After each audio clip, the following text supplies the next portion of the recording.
নমস্কার শ্রোতাবৃন্দ, আশা করি আপনারা ভালোই আছেন। আজকের গল্প অচিন্ত্য কুমার সেনগুপ্তের অকৃতজ্ঞ।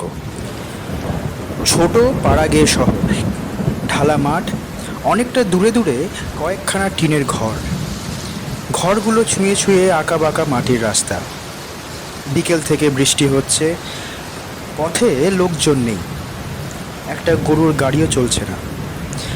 তবে সন্ধে, কিন্তু মনে হচ্ছে যেন মাঝরাত। পৃথিবী যেন ভয়ে চোখ বুজে আছে, এমনই অন্ধকার। মাঠের শেষ সীমানাতেই কেশব মজুমদারের বাড়ি। তেজারতি কারবার করে কেশবের বিস্তর পয়সা। কিন্তু হলে কি হবে, মনে তার সুখ নেই। তার মুখের চেহারা আজকের এই আকাশের চেয়েও ঘোরালো। কদিন থেকেই এই অঞ্চলটা ডাকাতি হচ্ছিল। পুরো খবর এসেছে কেশবের বাড়িতেও শীঘ্রই ডাকাতের পদধূলি পড়বে। কেশব দিনে রাতে তটস্থ, যেন শুয়ে আছে সে কাটার বিছানায়। লাঠি, সোটা, হাতিয়ার, বন্দুক সব হাতের কাছে জোগাড় করে রেখেছে বটে, কিন্তু মনে তার তবু স্বস্তি নেই। তারপর আজ যা বৃষ্টি শুরু হয়েছে, প্রতিক্ষণে মনে হচ্ছে এই যেন কারা এলো, এই যেন শোনা গেল যে কাদের চাপা গলার ফিসফিসানি। বৃষ্টির আর বিরাম নেই। জলে কাদায় রাত উঠেছে ঘোলা হয়ে। কেশবী স্ত্রী এলো তাকে অভয় দিতে। বললে, এবার শুয়ে পড়ো। ডাকাতদের তো আর খেয়ে দে কাজ নেই, জলের মধ্যে তারা বিছানা ছেড়ে বাইরে বেরোবে। কেশব বললে, হ্যাঁ, এইবার শুয়ে পড়তে হয় বই কি, কিন্তু বাইরে কে দরজাটা ধাক্কা দিচ্ছে না? হ্যাঁ, ডাকাতরা ডাকাতি করতে এসে আদর করে তোমায় দরজা খুলে দিতে বলেছে। কেশব চঞ্চল হয়ে উঠে দাঁড়ালো। ভীত অসহিষ্ণু গলায় বললে, আওয়াজটা আরো বেশি স্পষ্ট হয়ে উঠছে। আশ্চর্য, তুমি শুনতে পাচ্ছ না? স্ত্রী ধারালো গলায় তাকে ধমকে উঠল। কি বুদ্ধি তোমার! ডাকাতরা তোমাকে দরজা খুলে দেওয়ার জন্য সকাতরে এমন সাধবে কি না? তারা হুড় মুড় করে খিল কপাট ভেঙে চলে আসতে পারে না? হাওয়া, ওটা হাওয়ার শব্দ। না না, স্পষ্ট মানুষের গলা। লণ্ঠনটা উস্কে দিয়ে কেশব বন্দুকটা বাগিয়ে ধরল। বললে, কে? ডাকাতরা তাদের নাম ধাম তোমাকে বলবে কি না? কি বুদ্ধি! কেশব আবার হাত দিল। কে? দরজার ওপার থেকে ভিজে মসৃণ গলায় কে বলল, আমি। ভয়ে সমস্ত ঘরটা যেন ছোট হয়ে এলো। লণ্ঠনের আলো যেন গেল কমে। প্রাণপণে সাহস সঞ্চয় করে কেশব বলল, কে? আমি কে? আমি মনীন্দ্র। মনীন্দ্র? কোন মনীন্দ্র? ওপার থেকে রাত্রির অন্ধকার যেন কথা কয়ে উঠল। মনীন্দ্র, মণি, আপনার ভাইপো। ব্যান্ডেলে যে কাজ করতো, যাকে আপনি ছেলেবেলা থেকে মানুষ করেছেন। দরজাটা খুলুন, বাইরে আর কতক্ষণ দাঁড়িয়ে থাকা যায়? কে? মণি? এতদিন পরে? উৎসাহিত হয়ে কেশব দরজা খুলতে যাচ্ছিল। স্ত্রী তাকে বাধা দিল। গলা নামিয়ে বললে, কে না কে মনির নাম ভারিয়ে এসেছে। খবরদার দরজা খুলো না বলছি। নইলে 3-4 বছর যে এদিকে বাড়ায়নি, সে বলা কওয়া নেই, হঠাৎ করে দরজায় এসে ঘা মারবে, তাই দুর্যোগের রাতে। কি বুদ্ধি তোমার! পাশের জানলাটার ছিটকিনি লাগানো ছিল না। মণি হঠাৎ ভেতর দিয়ে তার একখানি হাত বাড়িয়ে দিল। রোগা লিকলিকে সরু একখানি হাত। বললে, আলোটা নিয়ে আসুন। দেখুন, সেই যে ছেলেবেলায় কবজির কাজটাই কেটে গিয়েছিল, সেই দাগ স্পষ্ট অটুট আছে। খুলে দিন দরজা। জলে আর কতক্ষণ দাঁড়াবো বলুন? আর সন্দেহ নেই। কেশব এক হাতে দরজা খুললে, আরেক হাতে বন্দুকটা সে বাগিয়ে ধরেছে। সত্যি সত্যি সামনে মণি দাঁড়িয়ে। কোত্থেকে এলি? এত রাতে ট্রেন? আমাদের কি, আমরা সোজা হেঁটে চলে আসতে পারি। সে চাকরিটা গেছে, কদিন এখানে ওখানে ঘোরাঘুরি করলুম। শুনলুম আপনাদের এখানে বড় বিপদ, তাই ভাবলুম একবার দেখে আসি। স্ত্রীকে সম্বোধন করে কেশব পড়ে বললে, ওগো শুনছো, ওর কিছু খাবার জোগাড় করো তো চট করে। মণি ব্যস্ত হয়ে বললে, না, আমার খিদে নেই। শোবার জন্য একটা বিছানা পেলেই আমি খুশি। আপনারাও আর মিছিমিছি কেন জেগে আছেন? যান, ঘুমোতে যান এবার। ডাকাত এলে আসবে, ভয় কি? আমি তো আছি। আমি তবে এত পথ ভেঙে এলুম কি করতে? মণির খুড়িমা মুখ বেঁকিয়ে বললেন, চাকরি খুইয়ে এখন থেকে এখানেই তবে শেকড় গেড়ে বসবে নাকি? কাকার ভাত খুব সস্তা পেয়েছো না? না, কাল ভোরেই আবার আমি চলে যাব। তবে এক রাত থেকে তুই কি এমন সাহসের ভোজবাজি দেখাবে শুনি? ডাকাতরা তো আর তোমার ফরমাস মতো আসবে না। তবু তো একটা রাত আপনারা নিশ্চিন্তে ঘুমোতে পারবে, সেইটাই বা কি কম কথা। ঘুমে আমার চোখ ঢলে আসছে, শিগগির বিছানা করে দিন। এই বাইরের ঘরটাই বা মন্দ কি? খুড়িমা বিছানা পাততে লাগলো। কেশব মণির দিকে আপাদ মস্তক নিরীক্ষণ করে বললে, এত জলের মধ্যে দিয়ে এলি, তবু এক ফোঁটা ভিজলি না মনি? সঙ্গে আমার এক বন্ধু আসছিল যে, সেই তো তার ছাতায় আমাকে এগিয়ে দিয়ে গেল। মণি এক লাফে বিছানায় শুয়ে পড়ল।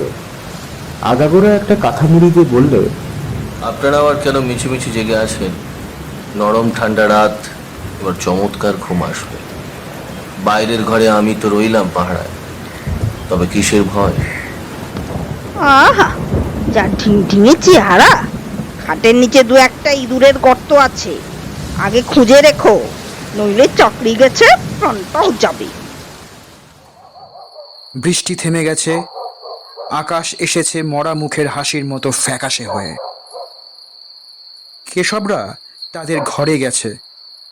স্বামী স্ত্রীর মাঝে কেমন একটা আতঙ্কিত স্তব্ধতা।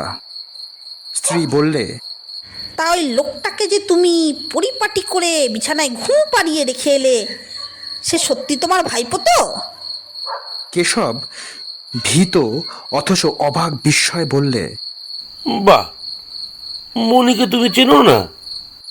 চিনি তো, কিন্তু এতদিন বাদে খুড়োখুড়ির সাথে দেখা, কাউকে প্রণাম পর্যন্ত করলে না। চেহারা গলার স্বরূপ দিক কেমন হয়ে গেছে, হাত পায়ের শিরা উঠে এসেছে, খাড়া খাড়া চুল, গালে গলায় হাত ঠেলে। ভালো করে লোকটার দিকে তাকিয়ে তাকিয়ে দেখেছিলে তো? কেশবের শিরদাঁড়াটা ভয়ে কনকন করে উঠল, অথচ মুখে সাহস এনে বললে, কি যে তুমি, চাকরি বাকরি নেই, তাই চেহারা এমন দুর্ভাবনায় খারাপ হয়ে গেছে। দেখছো না, ডাকাতের ভয়ে আমি কেমন শুকিয়ে যাচ্ছি।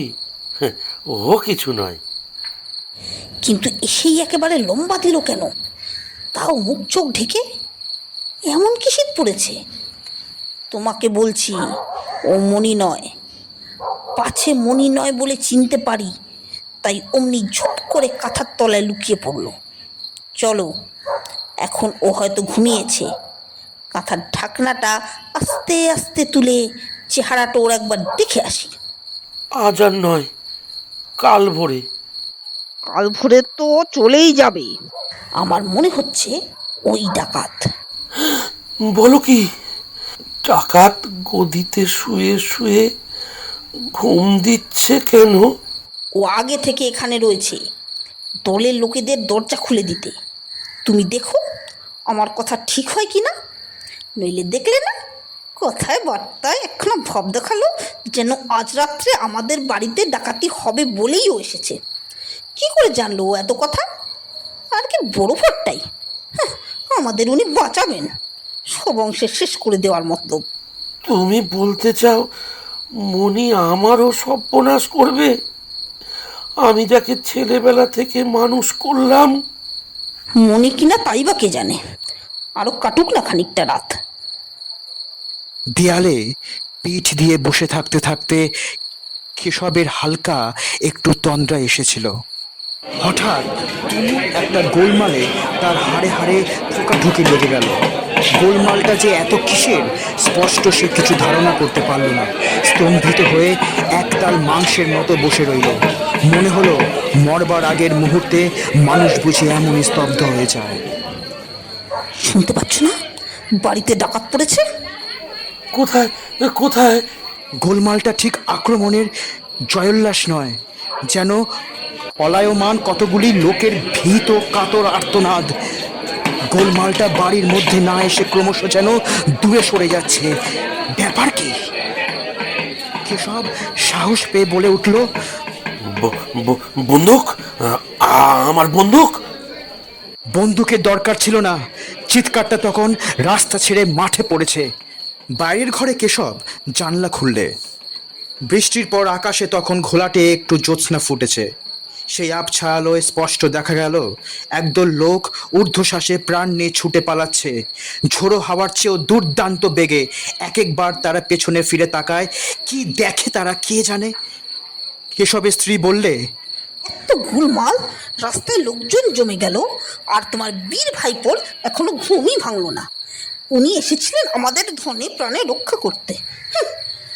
কেশব খাটের কাছে এগিয়ে এসে হুঙ্কার দিলে, মনে কাঁথাটার কোথাও এতটুকু কুচকানো না পর্যন্ত। কেশব এক হ্যাঁচকা টানে কাঁথাটা তুলে ফেলল। কোথায় মণি? সমস্ত বিছানাটি তেমনি সাদা, তেমনি পরিপাটি, কোথাও একটা রেখা পর্যন্ত নেই। কি ব্যাপার? বাইরে এসে দেখা গেল ডাকাত সত্যি এসেছিল। অনেক কিছুর চিহ্ন তারা ফেলে গেছে। ছোড়া, শাবল, মুখোশ, লোহার ছোট ছোট ডান্ডা, এমনকি এক পাটি জুতো। কিন্তু মনি গেল কোথায়? কেশবের স্ত্রী বললে, এই সামান্য ব্যাপারটা তুমি বুঝতে পারছো না? বিটের পুলিশ কোথাও এদিকে টহল দিচ্ছিল, তাই দেখে ডাকাতরা চোঁচা ছুটে পালিয়েছে। আর উনি, তোমার মনি, হচ্ছেন ডাকাতদের দলের সর্দার। কি করে আর শুয়ে থাকেন বলো? ওদের সঙ্গে উনিও দিলেন দৌড়। কেশব হতভম্ব হয়ে বললে, তাই হবে, কিন্তু কিছু নেবার চেষ্টা না করে দলকে দল পগার পার হয়ে গেল, এও একটা রহস্য বটে। রহস্য না হাতি? না পালালে দেখতে কখন তোমার ভাইপোই তোমার বুকে ছুরি বসিয়ে দিত। দেখো না, আসুক না পুলিশ। দলের সর্দারকে যখন চিনতে পেরেছি, তখন আর ভাবনা নাই। সকালবেলা যথাসময় পুলিশ এলো। কেশব মনীন্দ্রের নাম, ধাম, জ্ঞাতি, গোষ্ঠীর সব পরিচয় দিয়ে হঠাৎ বেদনায় উচ্ছ্বসিত হয়ে উঠল। এ কি দারুণ অকৃতজ্ঞ ভাবুন! আমি তাকে ছেলেবেলা থেকে মানুষ করেছিলুম, আর সে এসেছিল আমার বুকে ছুরি বসাতে। তাকে দিলুম আশ্রয়, আর তার কিনা এই মতলব ছিল। ডাকাতের সর্দার, ওর 10টি বছর জেল চাই দারোগাবাবু। হাড়ে হাড়ে শয়তান, নইলে কোনোদিন কেউ খুড়োর বুকে ছুরি তুলতে পারে? হ্যাঁ, এ ছুরি প্রায় বুকে বসাচ্ছিল আর কি, আর 1 ইঞ্চি নামলেই সাবার। ভাবতেই গায়ে কাঁটা দিচ্ছে। দারোগাবাবু জিজ্ঞেস করলেন, আপনি কি করলেন? কেশব লাফিয়ে উঠল। বন্দুক? আমার বন্দুক হাতে না, খপ করে তাই উঁচিয়ে ধরলাম। ভয়ে সে চেঁচিয়ে উঠল। ব্যাস, মুখ থেকে মুখোশ গেল খসে। স্পষ্ট দেখলুম মনীন্দ্র, ব্যান্ডেলে সে কাজ করে, আমার আপন ভাইপো। রাতে যে ঘরে লণ্ঠন জ্বালিয়ে রাখি, তাকে চিনতে দেরি হবে কেন? তারপর কি হলো? ছুট দিল লম্বা। যা ছিল যন্ত্রপাতি সব গেল ফেলে। বন্দুকের সঙ্গে পারবে কেন? ঘোড়াটা টিপতে গেলুম দারোগাবাবু, পারলাম না। শত হলেও তো নিজের বংশের রক্তপাত। দারোগাবাবু বললেন, কিছু নিতে পারেনি তো? কেশব বুক চিতিয়ে দাঁড়ালো। নেবে? হ্যাঁ, নিক না, দেখি না কতখানি বুকের পাটা। ওদের সহজেই ধরে ফেলতে পারবো। অনেক কিছু ক্লু হাতে পেয়ে গেলাম। এর আগে তো ওদের পায়ের ছাপ পর্যন্ত কোথাও পাওয়া যায়, তবে বন্দুক সব বাড়িতেই ছিল। কেশব অহংকারে স্ফীত হয়ে বললে, হ্যাঁ, বন্দুক থাকলেই তো চলে না, তাকে বাগিয়ে ধরবার কায়দা জানতে হয়। দারোগাবাবু যাবার আগে বললেন, বুঝলেন কেশববাবু, এই গ্যাং ধরতে পারলে দেশের খুব একটা স্থায়ী উপকার হবে। আপনার সাহস ও কৌশলকে পুরস্কৃত করতে পারলে আমরা খুব খুশি হব। আর আপনার ভাইপোর খোঁজে আজই আমরা ব্যান্ডেলে লোক পাঠাচ্ছি। আপনি নিশ্চিন্তে থাকুন, চলি। আবার রাত এলো ঘনিয়ে। আজকে আর বৃষ্টি নয়, ফুটফুট করছে জ্যোৎস্না, দিয়েছে এলোমেলো হাওয়া। লণ্ঠন নিভিয়ে কেশব বাইরের ঘরে তার মশারির মধ্যে এসে ঢুকলো। চারিদিকে ভালো করে গুজে সে নিশ্চিন্ত হয়ে শুয়ে পড়ল। হাত তেমনি রোগা, শীতে লিকলিকে, আঙুলগুলি সাপের মতো পিছল, আঁকা বাঁকা। আঙুলগুলি তার গলার উপর আলগোছে সুরসুরি দিচ্ছে। প্রাণপণে চোখ বুঝে সমস্ত শরীর কঠিন করে কেশব চেঁচিয়ে উঠল, কে? মশারির বাইরে থেকে স্পষ্ট উত্তর এলো, আমি। চিনতে পারছেন না? এই দেখুন কবজির দাগ। কেশব ভয়ে ভয়ে চোখ মেলল। মশারির বাইরে কারোর কোনো অস্তিত্বের ভাব নেই। কেশব ধর্মর করে উঠে বসলো, নামতে গেল খাট থেকে। মশারি তুলতে যাবে অমনি আবার তার বুকের ওপর সেই হাতটা লোলুপ হয়ে উঠল। আমি আপনাকে ফোন করতে এসেছিলাম। আমি খুবই অকৃতজ্ঞ। না, স্পষ্ট পরিচিত রাত্রির কণ্ঠস্বর। কিন্তু কেশব চেয়ে দেখলো ঘরের বাইরে ঝিমঝিম করছে শূন্যতা। বন্দুক, আমার আমার বন্দুক নিয়ে এসো শিগগির। কেশব স্খলিত পায়ে নিচে এলো, ছুটে গেল দরজার দিকে। পা দুটো নিমেষে পাথর হয়ে গেল। দরজার কাছে একটা চেয়ার টেনে মণি এলিয়ে বসে আছে। এ কি উনি যে তুমি কোত্থেকে? মণি নির্লিপ্ত গলায় বললে, কাল যেখান থেকে এসেছিলাম। কি কি মনে করে এসেছো জিজ্ঞেস করতে পারি? ধরা দিতে এসেছি। আপনি থাকতে পুলিশ কেন কষ্ট করবে বলুন? পুরস্কারটা আপনারই হোক। সে কি কথা? তুমি আমার ভাইপো, তো তোমাকে ধরিয়ে দেবো কি? হ্যাঁ, বসো, তোমার খুড়িমাকে ডেকে আনি। কেশব ভিতরে চলে যাচ্ছিল। বন্দুক আনতে যাচ্ছেন? তার কোনো দরকার নেই। বন্দুকে আমার কিছু করতে পারবে না। বসুন, একটা কথা বলি। কেশব কাঁপতে কাঁপতে বললে, কি? কাল আমি ডাকাতদের তাড়িয়ে দিয়েছিলাম। আপনি আমাকে মানুষ করেছিলেন, সেই কথা আমি ভুলিনি।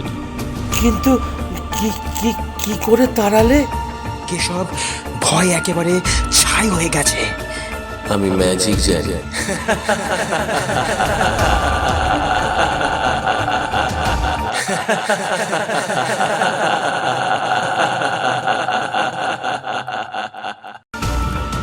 আপনারা এতক্ষণ শুনলেন অচিন্ত্য কুমার সেনগুপ্তের লেখা অকৃতজ্ঞ।